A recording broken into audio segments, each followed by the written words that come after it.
안녕하세요. 자, 오늘은 4단원 활동지를 통해서 4단원 전체를 한번 마무리해 보려고 합니다.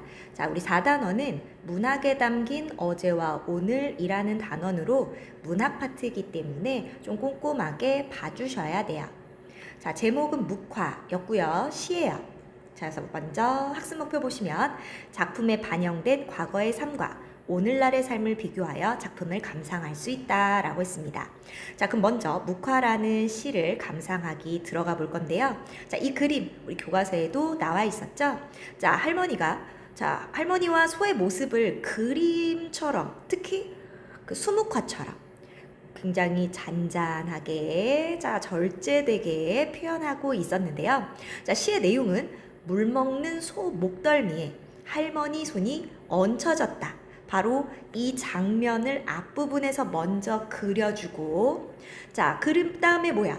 이 하루도 함께 지났다고, 서로 발잔등이 부었다고, 서로 적막하다고 라고 하면서, 자, 할머니가 소와 교감하고, 자, 약간 외롭고 쓸쓸해 보이는 할머니의 모습, 하지만 소와 어떤 관계, 약간 동반자적인 관계라는 거, 자, 이런 것들을 보여주는 시였어요.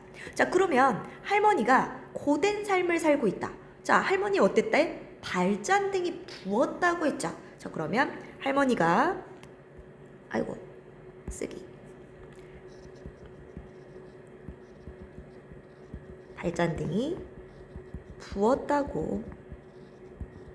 자, B는요, 할머니가 키우는 소만이 할머니의 유일한 벗이다. 뭘 보면? 서로 적막하다고 라고 얘기했죠. 자, 그래서 적막하다고. 자, 집에 소 말고는 아무것도 없는 거야. 그래서 너무나 고요하고 의지할 데 없이 외로운. 자, 우리 적막하다, 외롭다. 자, 그래서 적막하다고, 자, 외롭다고. 자, 할머니에는 소밖에 없구나 라는 것을 보여주게 되죠. 특히 우리 이 시에서는 고가 반복적으로 사용되면서 운율도 만들고, 그 종결형이 아니고 맨 끝에도 적막하다고 하고 반점으로 끝내면서 운율과 여운 이런 것들을 만들어주는 역할을 했었습니다. 기억나죠? 자, 두 번째. 자, 이 시에서 운율을 형성하는 요소, 자, 바로 이어지네요. 연결어미 고 하는 말이 반복되고 그 뒤에 뭐가 붙어 있어? 쉼표가 붙어 있어. 자, 그래서 어때? 시행에 특히 얘네들이 마무리에 사용됩니다. 마무리하는 느낌이 안 들어. 또 반복을 합니다. 자, 그래서 어떤 효과를 준다? 이 마무리하는 부분에 계속 연결 어미를 쓰고 쉼표를 씀으로써 어떤 생략이나 감정이 절제되는 느낌, 그래서 여운을 만들어주고, 또 할머니와 소의 정서적 교감이 여기서 끝났다, 마치지 않고 반점, 쉼표로 계속 이어지는 듯한 느낌, 그래서 정서적 교감이 지속될 것이다 라는 것을 암시하는 역할을 합니다. 자, 3번. 보기는 이 시의 제목이 지닌 의미입니다. 이 시의 제목을 쓰고 시인이 이 제목을 붙인 이유. 자, 우리 제목이 뭐였어요? 묵화. 먹으로 짙고 엷음을 이용하여 그린 그림으로 수묵화라고도 한다. 먹으로 그리기 때문에 화려하지 않고 담백하며 빈 공간이 많아 여백의 미가 느껴진다라고 했는데요. 자, 왜 묵화라고 지었어? 이 시도 세부적인 모습이나 배경을 디테일하게 그리지 않습니다. 이거 생략하고요. 삶의 고단함이나 적막함을, 자, 어떤 언어? 절제된 언어로 담담하게 표현해서 한 폭의 묵화를 연상하게 합니다. 자, 여백의 미가 느껴진다. 자, 우리 여기서 나타나는 과거의 삶의 모습이나 가치를 파악하는 방법들이 나오고 있어요. 자, 그러면 과거 사회, 문화적 배경을 나타내주는 시어 단어나 식구를 찾아볼 수도 있고요. 시의 내용과 분위기, 화자의 상황과 정서를 찾아볼 수도 있습니다. 자, 주요 소재와 표현에 담긴 함축적인 의미를 생각해 볼 수도 있겠죠. 자, 우리 이 시에서는 내용이 뭐고 어떤 분위기인지, 자, 여기선 사실 화자가 겉으로 드러나지 않고요. 할머니와 소의 모습을 바라보는 듯한 어투로 서술하고 있어요. 자, 그래서 자, 우리 그럼 이 시에서 분위기는 어떤지, 자, 그리고 이 시에 나오는 시적 대상, 할머니의 정서는 어떤지, 자, 어떻게 짜여져 있는지 이어서 계속 보도록 합시다. 자, 이 시의 분위기를 나타내는 단어를 모두 찾아서 동그라미 표시해보세요 라고 했습니다. 자, 일단 할머니가 혼자 소 한 마리 키우고 살고 있어요. 어때? 굉장히 쓸쓸한 느낌. 자, 서럽진 않습니다. 자, 그리고 자, 쓸쓸하고 외롭지만 소가 있어. 위안이 되겠죠? 따뜻한 느낌. 하지만 어때요? 적막하다고 라는 말에서 외롭다도 알 수 있고 안락하지 않습니다. 발잔등이 부었다, 고단하다, 힘들다 라는 것들이 나타나고 있죠. 자, 그래서 우리 이 시를 굉장히 쓸쓸하고 고단하고 굉장히 외로운 분위기의 시다라고 볼 수도 있고, 왜? 할머니가 너무 쓸쓸하고 외롭게 살고 있으니까. 하지만 소가 있고 소와 교감하는 모습이 따뜻하다라고 느껴질 수도 있습니다. 그래서 분위기는 쓸쓸하고 슬픈 분위기도 있지만 한편으로는 따뜻한 분위기도 같이 있다라는 거, 요것을 꼭 기억해 주세요. 자, 우리 이 시는 선경, 후정의 시상 정리를 하고 있는데요. 선, 앞선 자의 경, 어떤 자연 풍경이나 이런 광경을 묘사하는 걸 선경. 그래서 전반부에 자연이나 사물을 묘사하는. 자, 뒷부분, 뒤후, 감정할 때 정. 후반부에 시인의 감정이나 생각을 나타내줍니다. 선경, 후정. 자, 선경, 후정의 구성을 사용해서 뭐 했다? 할머니의 삶의 모습을 효과적으로 드러내줬다. 자, 5번. 보기는 이 시에서 말하고자 하는 삶의 가치입니다. 빈칸에 들어갈 알맞은 말을 이 시의 시어 중에서 찾아 쓰세요. 자, 보기 보시면 할머니는 힘든 농사일을 하며 외롭게 살고 있지만 곁에서 힘든 일을 도와주며 함께 살아가는 동반자인 소를 통해 삶의 위안을 얻는다. 이는 주변의 대상과 삶을 나누며 서로 위로하고 교감하며 사는 삶의 가치를 전하고 있다. 자, 그러면 우리 6번. 자, 이 시에 대한 설명으로 알맞으면 O, 틀리면 X 해볼까요? 할머니와 소의 다정한 대화. 자, 대화는 나오지 않습니다. 할머니의 손이 자, 소의 목덜미에 얹혀져 있고요. 자, 말하지 않아요. 그냥 그런 행동으로 교감합니다. 자, 행동을 통한 교감이에요. 소를 사람처럼 표현해서 교훈을 주고 있다. 자, 우리 지금 보면 할머니가 소를 약간 동반자처럼 바라보고는 있지만 우리 소를 사람처럼 표현했다라는 건 뭐가 사용되는 거니? 의인법이 사용됐다는 얘기인데 우리 여기서 의인법이 나오지 않습니다. 자, 그리고 교훈도 없죠. 교훈이라기보다 그냥 잔잔하고 따뜻하고 그리고 어떤 정서적인 교감 이런 것들이 나타나 있다고 봐야겠어요. 자, 그리고 요 안에서 우리의 삶의 가치를 발견할 수도 있죠. 자신을 희생한 할머니의 삶을 소의 비유. 자, 우리 비유한 거 아니고 진짜 소 있어요. 자, 그리고 욕심 없이 자연에서 살아가는 인생의 아름다움 아니죠. 자, 여기서는 어떤 것? 바로 고단하지만 동반자적인 어떤 동물, 어떤 대상과 교감하는 삶. 자, 이것을 나타내주고 있습니다. 자, 그래서 뭐다? 자, 주변의 대상과 함께 살아가는 동반자적인 관계. 자, 그러면 우리 아래로 내려가 볼까요? 자, 자유시고요. 형식은 자유롭습니다. 서정시, 정서를 노래하고 있죠. 정서적인 시. 애상적, 약간 슬픈 느낌이 난다는 얘기고요. 자, 서정적입니다. 운율은 안에서 은근히 느껴지는 내재율. 자, 선경, 후정의 구성인데 선경, 앞부분은 할머니와 소의 모습. 후정, 뒷부분은 할머니와 소가 뭐한다? 교감한다. 자, 주제는 할머니의 쓸쓸하고 힘겨운 삶과 소와의 유대감이 나타나고 있고요. 특징, 절제된 언어 표현과 간결한 형식이 어울려서 여백의 미를 느낄 수 있습니다. 자, 또 자, 뭐뭐고 라는 연결어미 쉼표로 마무리하면서 앞으로도 할머니가 소가 정서적으로 교감하는 삶이 지속될 것을 암시하고 있고요. 자, 우리 여기서는 바로 위로하고 교감하는 삶의 가치, 바로 이 시에 담긴 삶의 가치, 이런 것들을 찾아보고 오늘날과 비교해보고 오늘날에도 여전히 가치가 있는지를 생각해 보시면 되는 단원입니다. 자, 그러면 3의 2단원으로 4의 2단원으로 넘어가 볼게요. 자, 4의 2단원 그 시절 우리들의 집입니다. 자, 우리 이번 단원에서는요, 작품에 반영된 과거의 삶과 오늘날의 삶을 비교하여 작품을 감상할 수 있다. 우리 여기서는 뭐가 집이 가지고 있는 가치가 어떻게 바뀌어졌는지, 집의 의미 자체가 어떻게 달라졌는지, 자, 오늘날과 비교하면서 읽을 거고요. 자, 이 글의 갈래는 뭐예요? 수필입니다. 수필. 우리 수필은 자신의 어떤 체험이나 자신의 생각을 자유롭게 쓰는 글을 수필이라고 하죠. 자, 그러면 그 시절 우리들의 집 읽어보기.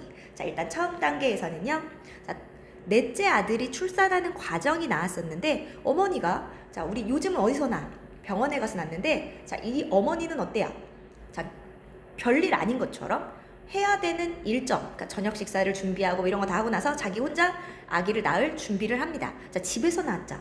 자, 토담집에서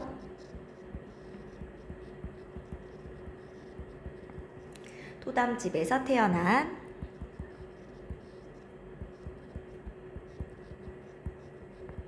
넷째 아들의 출산 과정이 나오고 있습니다. 자, 그러면 우리 그 부분의 내용 정리 한번 해볼까요? 자, 보기 먼저 봅시다. 자, 힌트를 보시면 돼요. 돌로 만든 조그마한 절구에 곱게 갈았어. 이거 뭐였니? 이 절구 이름 돌화. 보리쌀을 솥에 앉혀 한번 끓어오르는 모양. 이거 한소끔. 끓여 내놓고서 쌀 한 줌과 끓여낸 보리쌀을 섞으려고 허리를 구부리는 순간, 자, 바로 아이를 낳으려는 김이, 바로 뭐가 느껴져? 산기가 느껴졌다. 자, 단어 뜻도 봐주시고, 자, 넷째 아들의 출산 과정에서 나타난 과거의 삶의 모습은 어떤가요? 라고 했는데요. 자, 이 안악은 산통을 겪으면서 저녁상을 차리고 홀로 출산 준비를 해서 아들을 낳았어요. 남편은 아내를 위해 미역국을 끓여, 자, 그리고 살인문에 뭐를 친다고 그랬니? 금줄을 쳤죠. 이거 부정한 것을 막는다고 하죠. 그래서 아이를 낳으면 이제 새끼줄에 숯과 그리고 뭐 이런 것들을 엮어서, 아들을 낳았으면 숯과 고추 이런 것들을 껴서 줄을 칩니다. 자, 과거 삶의 모습. 병원이 아닌 집에서 출산의 과정이 이루어지고 특별한 행사가 아니에요. 자연스럽게, 자, 식사 준비를 하면서, 자, 출산 준비도 합니다. 또, 자, 일상의 한 부분으로 여겼어요. 일상 생활의 한 부분으로 여겼다. 자, 넷째 아들이 태어난 장소는 어딘가요? 바로 넷째 아들이 살아갈 집의 안방에서 태어납니다. 자, 이곳, 바로 이 집은 어떤 역할? 생명이 태어나는 곳. 바로 이곳은요, 한 사람의 인생이 또 시작되는 공간입니다. 자, 그럼 이제 중간이죠. 자, 중간 부분은 무슨 얘기 나왔어요? 어린 시절, 이 토담집에서의 추억들을 이야기합니다. 토담집의 유래, 그리고 유년 시절,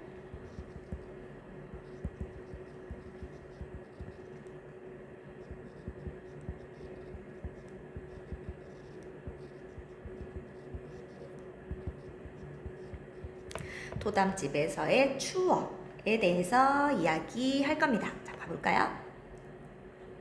토담집의 추억에 반영된 과거의 삶의 모습은 어떤가요? 라고 했는데요. 자, 바람과 굴뚝 연기로 비가 올 것을 예상해서 비설거지를 했어요.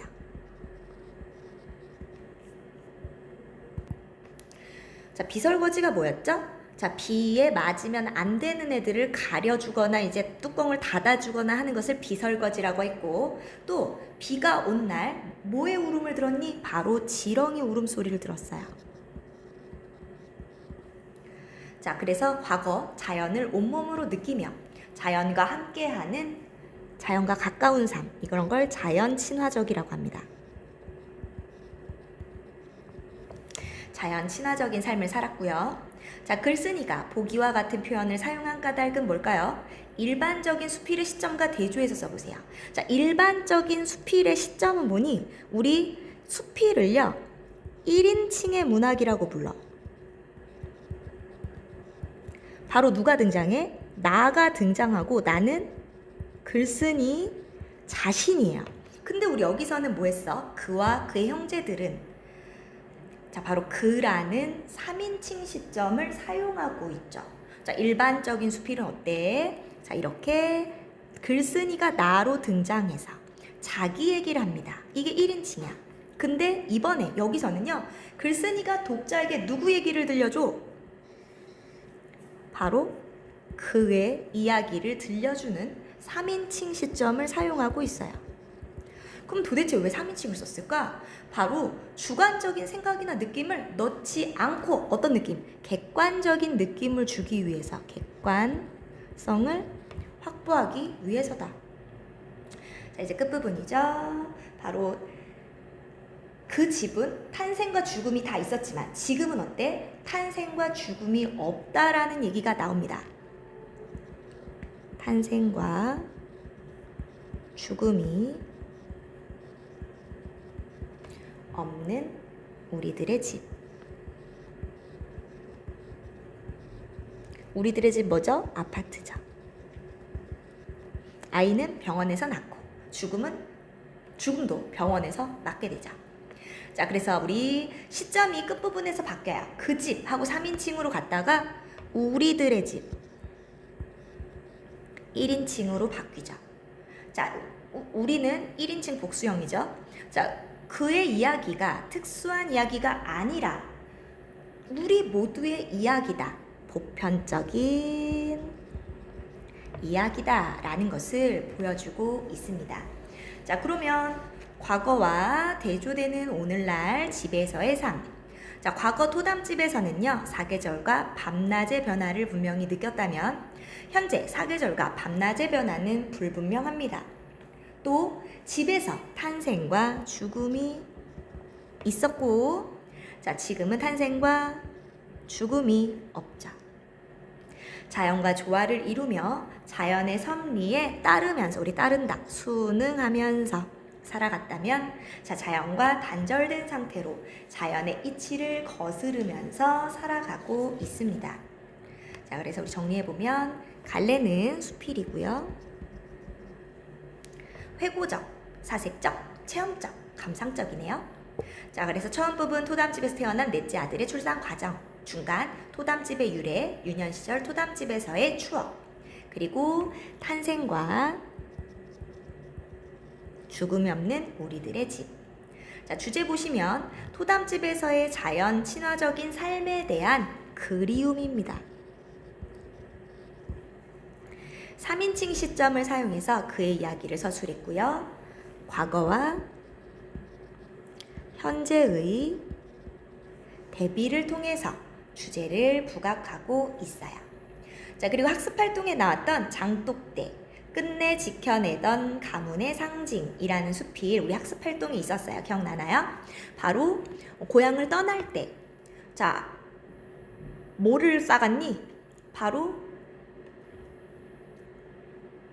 장독들이라고 했어. 장독들, 그죠? 자, 그래서 우리 그 할머니 그 장독을 찾아준, 그러니까 어머니는 장독을 엄청 닦아댔고 멀리 이사 가면서도 장독 그 항아리를 이고 가고, 이런 것들이 나타냈는데 그 장독이 어떤 의미였기 때문에, 자, 바로 그 집에 살고 있음을 보여주는 증표와 같은 것. 한 집안, 그 집안의 구성원들이 세워놓은 깃발과 같은 것. 자, 과거의 장독의 의미는 이러한 거였어. 자, 하지만 오늘날에는 장독을 잘 보기가 어렵죠. 자, 그래서 이렇게 과거와 달라진 모습들 이런 것들을 생각해 보시면 되겠습니다. 이 장독의 의미, 과거와는 달라졌죠. 자, 과거에 이런 의미였다면 지금은 이 꼭 우리가 어떤 집에 살고 있다는 증표로 장독을 가지고 있지는 않죠. 자, 갈래수필이었고요. 회고적, 사색적, 체험적 주제 정리해 보시면 자, 장독대가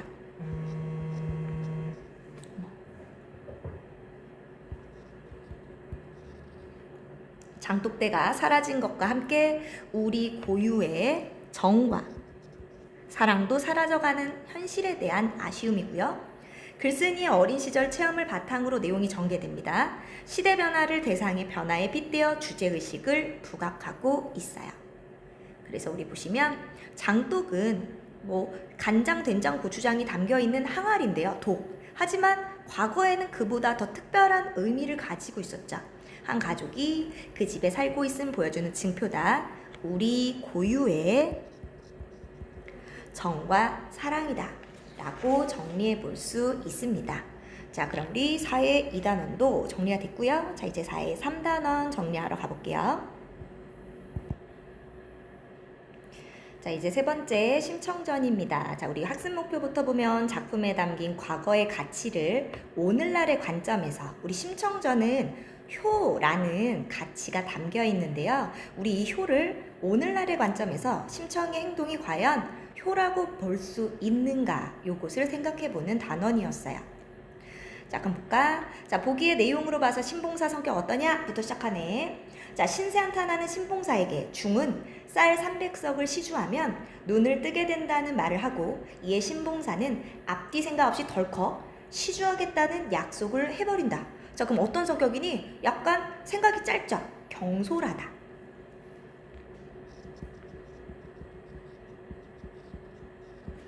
그래서 생각이 짧다, 생각이 깊지 않다라는 거 알 수 있습니다. 자, 구성단계 우리 전반부 보시면 자, 심청이 뱃사람에게 제물로 가겠다고 약속하고 몽은사로 공양미 300석을 보낸 뒤 아버지에게 장승상댁 수양딸로 가게 되었다고 거짓말을 하는데 너무 기네요. 자, 그래서 자, 심청이 자, 제물로 가겠다고 약속을 하고 그리고 뭐 했다?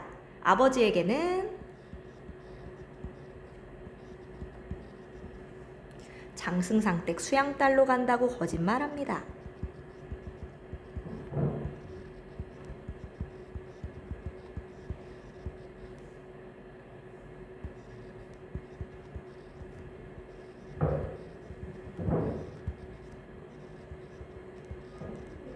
를 했어요. 자, 그러면 이 글의 주요 소재는 뭘까요? 자, 이것은 신봉사가 눈을 뜨기 위한 조건, 심청의 효성을 나타내주고 신봉사와 심청이 헤어지는 것을 의미하는 것. 자, 뭐야? 바로 공양미 300석이죠. 바로 3어절 공양미 300석. 우리 숫자 써도 돼. 공양미 300석. 자, 심청은 아버지에게 왜 거짓말을 했을까요? 자, 실제로는 자신이 인당수 제물로 팔렸는데 자, 장승상댁 수양딸로 가게 되었다고 했어. 왜? 아버지를 배려하는 거죠. 아버지가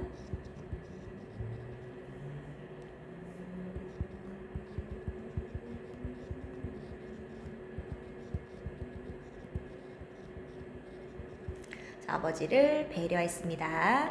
자, 우리 작품에 반영된 과거 삶의 모습. 자, 작품 내용 보시면 뱃사람들이 심청을 인당수의 제물로 바치려고 해. 그러면 인당수를 무사히 건널 수도 있고 돈도 많이 벌 거라고 믿었죠. 바로 자연 속에서 자연이 주는 어려움을 극복하기 위해서 사람을 제물로 바치는 풍습이 있었다는 것. 또 심청은 아버지의 눈을 뜨게 하기 위해서 몽운사에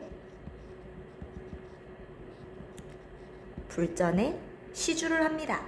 절에 시주하면 아버지가 눈 뜰 수 있다고 믿고 있죠. 바로 절에 시주하면서 소원을 믿는 문화, 그리고 그것이 이루어질 거라고 믿는 당시의 시대상을 알 수 있어요. 자, 두 번째.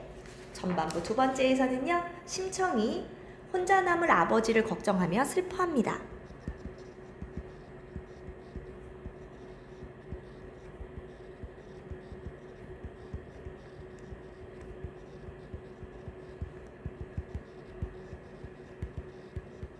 하는 내용이 나왔고요. 자, 서술자.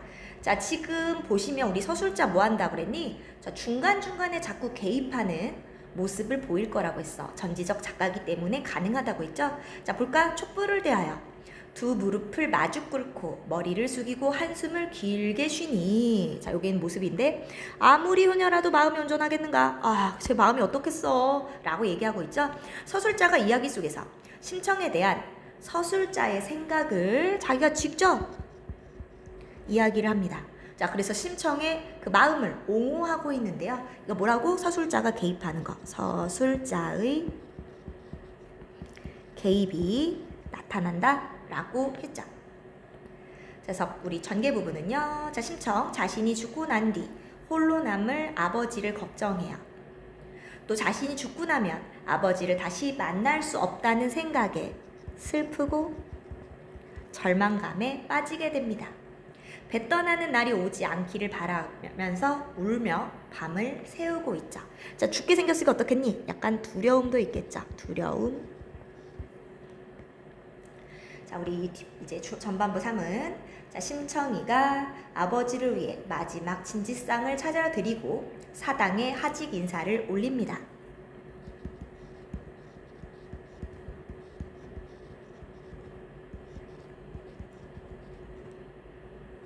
마지막 진지상을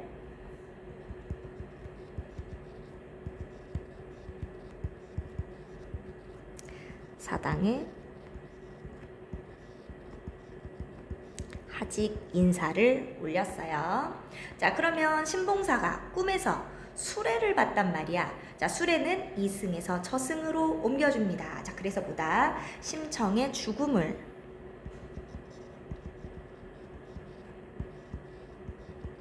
의미하는 것이라고 볼 수도 있고, 하지만 수레는 부귀영화, 돈도 많고 귀한 사람들이 탈 수 있죠.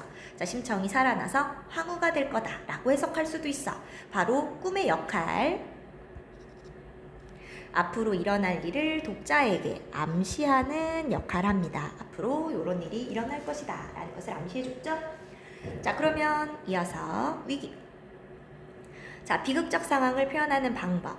자, 비극적 상황에서 심청이 아버지와 이별하고 제물로 팔려가는데, 자, 심청의 상황을 모르는 신봉사는 아이고 뭐 좋다 막 하면서 자, 밥상을 대하면서 되게 기뻐하고 좋은 꿈 꿨다고 즐거워해.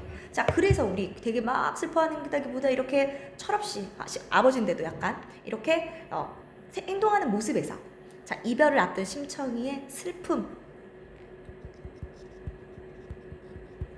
비참함, 자, 이런 것들이 더욱 커지고요. 자, 심청의 처지에 관한 비극성, 비극적인 느낌을 더 심화시키는 역할을 하게 됩니다. 자, 그 다음 내용은요. 심청이 아버지에게 자신이 죽게 되었다라는 얘기를 말하고 두 사람이 슬퍼해요. 사실을 말하고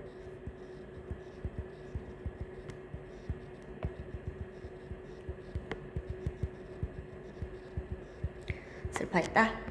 자, 그럼 아버지 눈을 뜨기 위해서 자신의 목숨을 바치기로 결정한 심청의 행동 어떻게 평가하고 싶은가요? 라고 했는데 뭐 긍정적으로 평가하자면 어떻게 볼 수 있겠니? 자, 하나뿐인 목숨을 내놓을 정도로 아버지를 위하는 마음 진정한 효다라고 볼 수 있다. 혹은 자신이 죽을 처지인데도 아버지 걱정을 하는 모습 효성이 지극하다고 평가할 수 있다라고도 볼 수 있고요.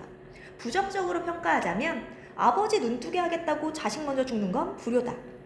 자, 홀로 남게 될 아버지를 생각하면 자, 눈먼 아버지 곁에서 아버지를 봉양하는 게 더 효도다라고 부정적으로도 평가할 수 있겠죠. 자, 심청전 보시면 자, 전반부 현실적이고 비극적이다. 자, 그래서 심청은 가난하고 비천하게 살다가 아버지의 눈을 뜨게 하기 위해 공양미 300석의 몸을 팔아 인당수 제물이 되었다. 하지만 심청이 인당수로 투신하는 것을 전환 삼아 후반부로 가면 자, 용왕에게 구출이 되니까 비현실적이고 자, 그리고 어때요? 기쁘죠. 기쁘다. 희극적이다. 자, 인물의 성격 보시면 뱃사람들 장사를 하기 위해 사람을 제물로 바친다. 또 아버지의 허락도 없이 심청을 데려가려고 한다. 자신의 이익을 위해 사람을 사서 제물로 바치는 이기적이고 비정한 인물이다 라는 사실 알 수 있습니다. 마지막 부분은요. 자, 중심 내용 정리해보면 자, 뱃사람들이 혼자 남게 될 신봉사를 위해 한 살림 꾸려주고요. 심청은 자, 쌀 300석을 대신 내주겠다는 승상 부인의 제안을 거절한다. 그래서 우리 앞에 생략하고 심청은